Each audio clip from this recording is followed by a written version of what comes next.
Je suis née infante et je mourrai infante. Cristina de Bourbon est une femme têtue.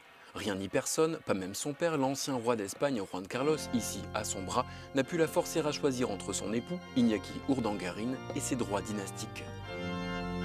Petite sœur de l'actuel roi Felipe, Cristina de Bourbon se marie en 1997. Elle reçoit en cadeau le titre de duchesse de Palma, un conte de fées qui tournera au cauchemar et qui l'amènera devant les tribunaux.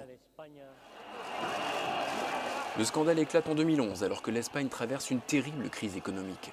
Iñaki Urdangarin est mis en examen par le juge Castro à Palma pour, entre autres, malversation et fraude fiscale. Je viens témoigner aujourd'hui pour démontrer que je suis innocent, pour défendre mon honneur et mon activité professionnelle.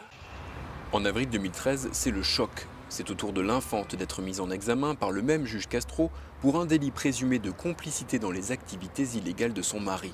Une première pour un membre de la famille royale espagnole. L'infante se réfugie alors dans sa luxueuse demeure de Pedralbes à Barcelone. Le scandale fait rage. Les Espagnols sont furieux.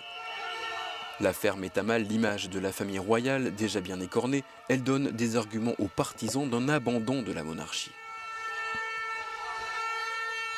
Malgré plusieurs recours, l'instruction se poursuit. Le juge Castro est bien décidé à traiter l'infante d'Espagne et son mari comme des justiciables ordinaires.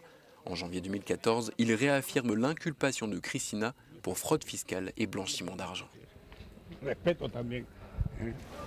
Un mois plus tard, c'est tout sourire que Cristina arrive à Palma de Majorque pour sa comparution au tribunal. Elle réaffirme sa confiance totale envers son mari. Elle explique qu'elle ne se mêle pas de la gestion de l'entreprise qu'elle a créée conjointement avec lui.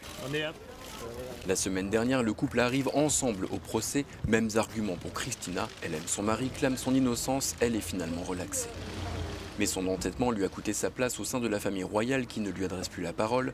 Déchue de son titre de duchesse, bannie de tous les événements royaux, l'infante Cristina vit depuis 3 ans dans un confortable exil en Suisse. Au moment du verdict, son grand frère, le roi Felipe, dont elle était si proche, s'est contenté de dire son plus grand respect pour l'indépendance du pouvoir judiciaire.